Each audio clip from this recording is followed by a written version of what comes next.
Hey, salut, comment ça va? I hope you guys are doing great today. Today is Friday, so it's Spooky Friday. I'm DMC. I'm an artist based in Atlanta. I do anime, realism, and illustration. If you'd like to check some of my work, I'm gonna put that below the link of my social media and my portfolio. So I'm gonna be honest, today is Thursday and it's 11 p.m. So I'm sorry for the setting like that. It looks really weird compared to daylight and everything, but I was like, you know what? I got a little too busy and I was like, let me record at night while I'm talking about one of the movies that today is gonna be about, Sinister. To be honest, I don't know why my mind was thinking about Insidious, so it was really weird. But today we'll be talking about Sinister, and while I'm talking about this movie, I'm gonna be putting in artwork like I always do, related to the movie and with Pokemon. As you guys know, I love Yu-Gi-Oh! And Pokemon, so I was trying to put them together, which is Pokemon and something related with Sinister with the movie. So if you guys haven't watched Sinister yet, I would recommend you guys to watch it before viewing my video, and then after you're done with the movie, you can come back and just see my kind of a review or what I think about this movie. If you already have watched it, of course there's going to be a lot of spoilers. I'm going to give a lot about the movie, and you can just comment down below what do you think about the movie as well. So let's get into it. So Sinister is a movie about a character or a book writer about murder cases that finds all these footages, and if you see the videos or what is it contains, it's like snuff films.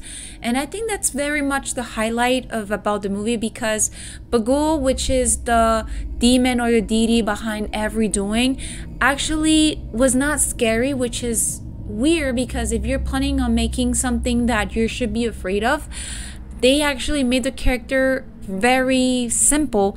If you guys pay attention to it, it's just like a man and just having the kind of something covering his mouth, and then just somehow there, and he will just appear out of nowhere. I'm very confused in the part of how the limitation of his power, or how strong or what he can do, because apparently on the story or in the movie they provided that how he will show up, like a snake, a rat, or a scorpion or something like that.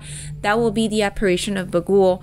But besides that, I don't, and then whatever there is an image or there is something that provide the symbol of Bagul, he will manifest.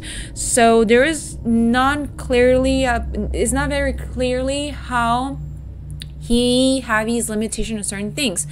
The only thing that they do provide is that there must be a ritual be created on the way that when he has this family, the ritual starts when they go back to their previous home. So if there's people that are moving into a house that there already something happened, that's when Bagul will show up and will try to kind of work on kids or something like that with the kids, because apparently kids can see better, or kind of they have that innocence compared to us adults. We don't. So, and after that, and if they find out about the whole thing that is happening, the sacrifices with Bagul and all the videotapes, and you go back to their house, that's when Bagul will actually manipulate the kid and unfortunately create the crimes that it shows on the snuff film.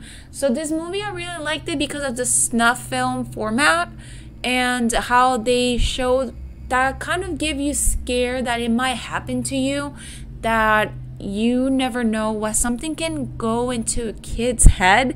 And it's not that I'm being like that, it's just they can show that nothing is, they're fine, but they can create a crime. So it was very interesting to see that, and that at the beginning you don't know who it is. They just say the kid of every murder case have been missing, but at the end, that's when, again, I'm giving a lot of spoiler, but at the end you can just see that it was the kid all along, because Bagul was actually manipulating them. Alright, what did I like about the movie? I really like that they provided a background for each character, just like the main character, and also his wife, and why did they move to a house, what is his struggle and his obsession. So he's trying to make a living out of murder cases, and apparently previously he have failed to create a book, or unfortunately it didn't go well with the murder cases he has been searching. So he has been trying hard to find a kind of a jump on a book that will actually, you know, be out there and create fame for him. So that's his goal. And I believe, well, it was not that I believe, he knew this house, there was a previous murder case, but he didn't know how far was this whole entire case. So apparently he went upstairs in the not the basement, in the attic, and that's where he found all the footages. That's why I created Pokemon with the footages that he was recording. But he found all the footages, and that's where he started getting obsessed with these cases of all of it. And he started to forget about his family. That's the main problem. And he was just trying to get to find and kind of close all these cases. So one of the part that actually scared me was when his kid was inside the box and he was suffering of night terrors. Apparently he was suffering from that before, but since they moved to the house where there is Bagul, I think he was now getting using his kid. And apparently he have been doing that plenty of time. Then they thought that he overpowered night terrors, and apparently he hasn't. So that was very interesting part what I got scared of. And it was interesting that at the beginning I didn't call that, but his target was the two kids.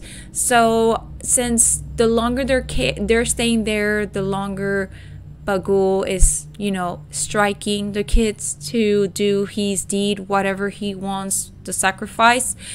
And I found it very interesting, his wife's character. She always was trying to snap him out of the fame and just to focus on the family. And later on, when she found out what was happening, that there was a actual murder case, he told her that was not actually in the house, it was in the backyard, which is just like still in the house. But it was interesting to see that he hid that behind her back, and because he hid it, that's how the whole thing just went crazy, and because of that he suffered the consequences. What I didn't like about the movie was the limit, like they didn't provide Bagul a limitation or a way to stop him. It was like he could do anything, he could move anywhere he wanted. I didn't see any kind of like flaw or something that will hold him back from actually being more powerful. So that was the only problem. And by the way, I'm sorry if you guys hear something snoring. Mika's right there sleeping. So to be honest, I really like this movie. I really like the format of the kind of snuff film, and I really like that the end was very surprising. I couldn't believe it that the girl, his daughter, actually kind of not poisoned him, but kind of put something because of Bagul's power. Apparently he's the one who gave that green liquid, and because of that green liquid is the one that sent them to like go to sleep or something like that. So it was very interesting that the little girl, the non-expected person, was the one that Bagul was going to use for the sacrifice. So it was so crazy for me to find out that when he caught up into everything, and when he saw that his drink was like poison, had that green liquid, and it was so scary to see that she was going to chop them in pieces. And then at the end, when she was drawing, you can see that she drew them all separately, like she chopped them. And then you can see that Bagul just come and pick her up and just take her away, just like all the other kids. So I really liked it, and to be honest, I will definitely recommend it. It was kind of scary. It was not heavy scary. Like if someone is very scared of movies, this movie will be okay. It does have a few jump scares, of course, like Bagul just moving in a picture or something like that, showing up, of course, the snuff film, showing how every kid kills his parents, like the hanging tree and stuff like that. But you're not gonna see like a lot of like scary stuff like faces, because unfortunately Bagul was not even scary. He was just a man in a suit, kind of like a boogeyman. No, not kind of like not boogeyman, kind of like Slenderman. Yeah, so definitely recommended to watch it. I really liked it, and it's a DMC approved. So ending this video, I definitely recommend this movie, Sinister. I know there's a Sinister 2, which I'll probably do a review about it because I already watched it. So thank you for watching, and I hope to see you guys in the next one. Au revoir, à la prochaine.